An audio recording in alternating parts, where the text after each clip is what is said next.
నిన్న ఈ కాంతార నటుడు మోడీ గారి మీద విమర్శలు గుప్పించాడు. దేనికి?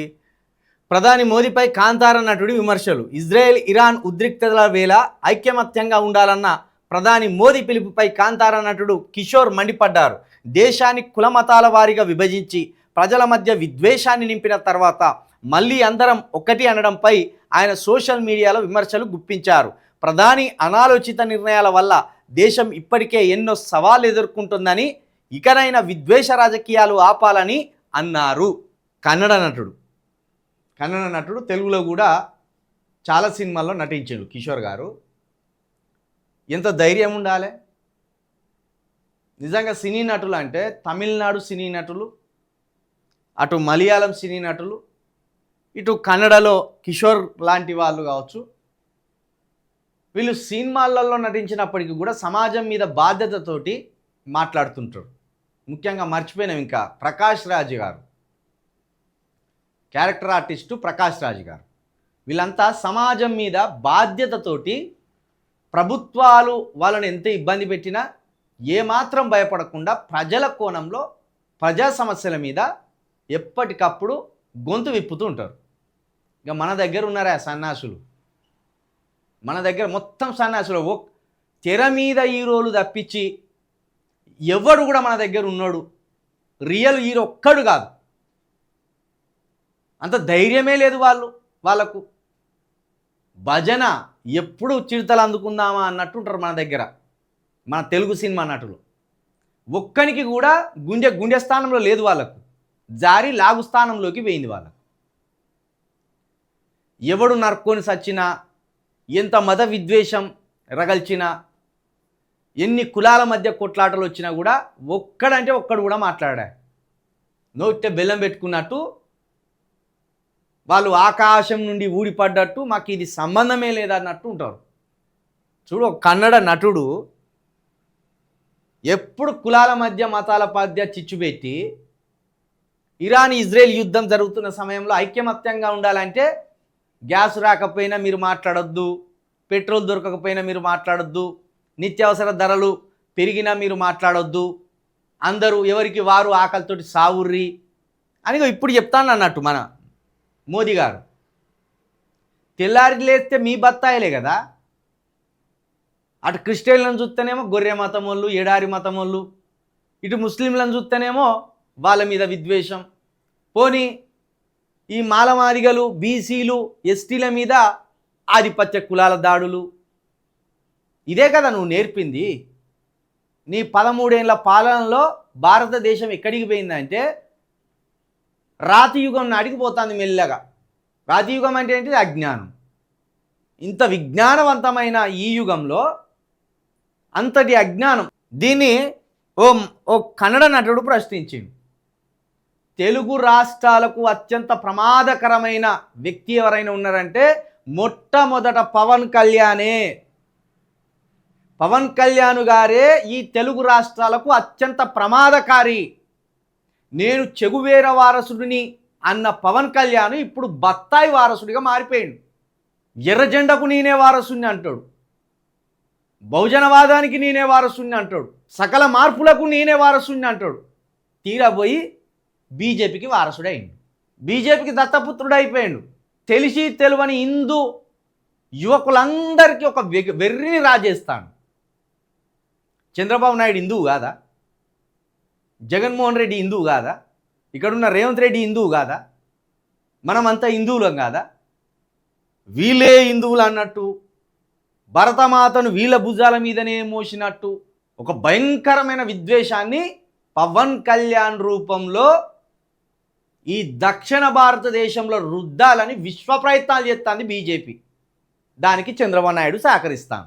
టీడీపీతోటి కనుక పవన్ కళ్యాణ్కు పొత్తు లేకపోతే మళ్ళీ ఆ ఒక్క సీటు కూడా వచ్చో రాకపోదో తెలియదు. పవన్ కళ్యాణ్ మీద వ్యక్తిగతంగా ఎవరికి విద్వేషం లేదు. నిజానికి తెలుగు సినిమా ఇండస్ట్రీలో విప్లవ భావజాలాలు ఉన్న నటుడు అనుకునేది ఆయన చాలామంది. ఎందుకంటే ఒకసారి ఆయన మొదటి నుండి ఆఖరికి ఆ గబ్బర్ సింగ్ వరకు కూడా తీసిన సినిమాలు చూస్తే ఒక్కసారి మనకు అర్థమవుతుంది ఆయనలో ఏదో ఒక మూలన సమాజం పట్ల, సమాజంలోని వివక్ష పట్ల ఎక్కడో అక్కడ కొంత ఓ విప్లవ భావజాలం ఉన్నట్టు కనిపిస్తుంటుంది. కానీ ఒక్కసారిగా చూస్తాంటేనే బత్తాయిగా మారిపోయాడు కథ. ఓ కులాన్ని చూస్తే ఓర్వాడు, సాటి మతాన్ని చూస్తే ఓర్వాడు, సాటి వ్యక్తులను చూస్తే ఓర్వాడు. ఎప్పుడు ఇప్పుడు ఆ అక్బరుద్దీన్ అసదుద్దీన్కును పవన్ కళ్యాణ్ గారికి ఏమైనా తేడా ఉన్నదా? ఏం తేడా లేదు. విద్వేషం విద్వేషం విద్వేషం. ఇంతకు మించి సమాజాన్ని కలిపి సమాజంలో ఉన్న కులాల మధ్య సైక్యతను కల్పించి, మతాల మధ్య సైక్యతను పెంపొందించి, ఒకరికొకరం అందరం కలిసి నడిచి ఈ తెలంగాణను, అటు ఆంధ్రప్రదేశ్ను, ఈ భారతదేశాన్ని ఓ అమెరికా లాంటి దేశాలతో సమానంగా అభివృద్ధి పరచాలని ఏమన్నా ఉన్నదా వీళ్ళకు? లేదు. అట్లా అమెరికా లాంటి దేశాలతో సమానంగా మనం ఎదిగినాం అనుకో, ఇలాంటి మూర్ఖ నాయకులను తరిమేస్తారు ప్రజలు. కాబట్టి ప్రజలు మూర్ఖంగా ఉండాలి ఎప్పుడు, ఓటర్లు మూర్ఖంగా ఉండాలి ఎప్పుడు. ఓటర్లు మూర్ఖత్వంలో ఉంటే పవన్ కళ్యాణ్ లాంటి నాయకులు, ఇటు అసదుద్దీన్ లాంటి నాయకులకు డోకా ఉండదు. అది వాళ్ళకి కావాల్సింది. కాబట్టి ఇట్లా ప్రశ్నించలేరు. ఇప్పుడు పవన్ కళ్యాణ్ లాంటి వాళ్ళు ఇటువంటి ప్రశ్నించలేరు. పార్టీ అని పెట్టి ఆయన పార్టీకున్న సిద్ధాంతాలు ఏందో అర్థం కాదు. టీడీపీ సిద్ధాంతాలు, బీజేపీ సిద్ధాంతాలు ఆయన పార్టీ సిద్ధాంతాలు అన్నట్టు మోస్తాడు. దయచేసి ఆంధ్రప్రదేశ్లో ఉన్న ఎస్సీ బీసీ ఎస్టీ యువకులు ఆలోచించండి. అయ్యా మీరు ఆలోచించండి. ఎక్కడ దాకా వచ్చింది చూసిన కదా మీ పరిస్థితి. ఆంధ్రప్రదేశ్లో కులాలు కొట్టుకునే కాడికి వచ్చింది, మతాలు కొట్టుకునే కాడికి వచ్చింది, సంపుకునే కాడికి కూడా వచ్చింది. మీరు ఇంకా పవన్ కళ్యాణ్ మాయలో ఉండి, ఆ సినిమాల వెర్రిలో ఉండి మీ బతుకులను ఆగం చేసుకోవాలనుకుంటే, ఎస్సీ ఎస్టీ బీసీల కులాలకు రక్షణ లేకుండా చేసుకోవాలనుకుంటే మీరు పవన్ కళ్యాణ్ మైకంలోనే ఉండవలసి ఉంటుంది. చూడు, చిన్న నటుడు పవన్ కళ్యాణ్ తోటి పోల్చుకుంటే చాలా చిన్న నటుడు ఆయన. కిషోర్ అని చాలా చిన్న నటుడు.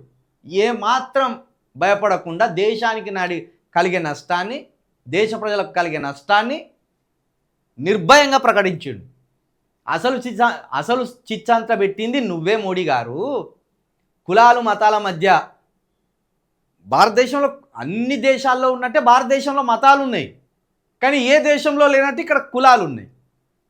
కులాలు ఉన్నప్పటికీ, మతాలు ఉన్నప్పటికీ గతంలో ఇంత విద్వేషం లేదు కులాల మధ్య, మతాల మధ్య. ఎవరికి వారు లోపల మా కులం గొప్ప అనుకునేటోళ్ళు కావచ్చు. కానీ బాహాటంగా రే నువ్వు తక్కువని నేను ఎక్కువని, రే నీ మతం అది నా మతం ఇది అని కొట్టుకునే కాడికి గత 13 సంవత్సరాల క్రితం అయితే లేవు. దాన్ని మొత్తం పతాక స్థాయికి తీసుకొచ్చి కూర్చోబెట్టిండు మోడీ గారు. దీనికి సిగ్గుపడాలి బీజేపీ పార్టీ కావచ్చు, బీజేపీ పాలకులు కావచ్చు. ప్రజలను ఎక్కడి నుండి ఎక్కడికి తీసుకొచ్చి మనం ఆగం చేసినామని చెప్పడానికి.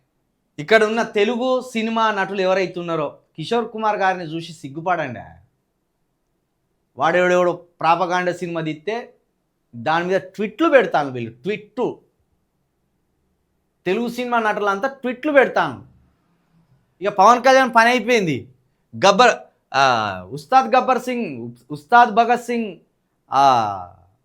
లెక్కలు చూడుర్రి. ఆ సినిమాకి వచ్చిన కలెక్షన్లు ఒకసారి చూడుర్రి. అయిపోయింది. ఇక పవన్ కళ్యాణ్ పని అయిపోయింది. ఇది చాలా మంచి పరిణామం. పవన్ కళ్యాణ్ సినిమాలు ఆడకపోతే పవన్ కళ్యాణ్ క్రేజ్ ఎగిరిపోతుంది. పవన్ కళ్యాణ్ క్రేజ్ ఎగిరిపోయింది అనుకో, ప్రేక్షకుల మాయ కూడా తగ్గిపోతుంది. సినిమాను ఎవడన్నా సినిమా లెక్కది ఇస్తాడు. సినిమాను మొత్తం ఈయన దేవుడు నడుచుకుంటూ వచ్చినట్టు, ప్రతి సీన్కి మొత్తం ఈయన శ్రీరామచంద్రుడు అన్నట్టు, ఈయన గౌతమ బుద్ధుడు అన్నట్టు, ఈయన యేసుప్రభు అన్నట్టు. ఆ ఉస్తాద్ భగత్ సింగ్ సినిమా చూడుర్రి ఒకసారి. సినిమా థియేటర్ పోయి చూడకుర్రి, ఎక్కడ దొరికితే అక్కడనే చూడుర్రి. ఎట్లా అసలు అది సినిమానా? అది మరి గంత రొడ్డకొట్టుడానే ఈ కాలంలో. ఎక్కడి 1947 సినిమా అది? అయిపోయింది. ఇక పవన్ కళ్యాణ్ సినిమాలు ప్రేక్షకులు చూడరు. ఇక అయిపోయింది. ఆ మాయ పోయింది, పవన్ కళ్యాణ్ మాయ పోయింది. ప్రేక్షకులకు మొత్తం నష్టాల పాలే. ఎవరు సినిమా తీస్తే వాళ్ళకు నష్టాల పాలే. ఆ హరిహర వీరమల్లు వచ్చిందో పోయిందో ఎవరికి తెలియదు. ఇప్పుడు ఉస్తాద్ భగత్ సింగ్ అట్టనే. మరి ఎందుకు తీస్తాలో పవన్ కళ్యాణ్ గారు తెలియాలి. అది ఆయన ఇష్టం, మనకు సంబంధం లేదు. కానీ ఈ తెలంగాణలో అటు ఆంధ్రప్రదేశ్లో నిన్ను ఫాలో అయ్యే పిల్లలు, తెలిసి తెలియని పిల్లలు లక్షల మంది ఉన్నారు. లక్షల మంది వెర్రి నుండి బయటపడరు అని మాత్రం మీ అందరికీ విజ్ఞప్తి చేస్తాను. ఇది పవన్ కళ్యాణ్ గారి మీద కోపం కాదు, ఇది ఆయన మాట్లాడుతున్న మాటల మీద, ఆయన నడుస్తున్న విధానం మీద, తెలిసి తెలియని పిల్లలకు సినిమా ద్వారా ఎక్కిస్తున్న వెర్రి మీద వస్తున్న వ్యతిరేకత. అంతేగాని పవన్ కళ్యాణ్ గారి మీద వ్యక్తిగతంగా ఎలాంటి విభేదాలు లేవు.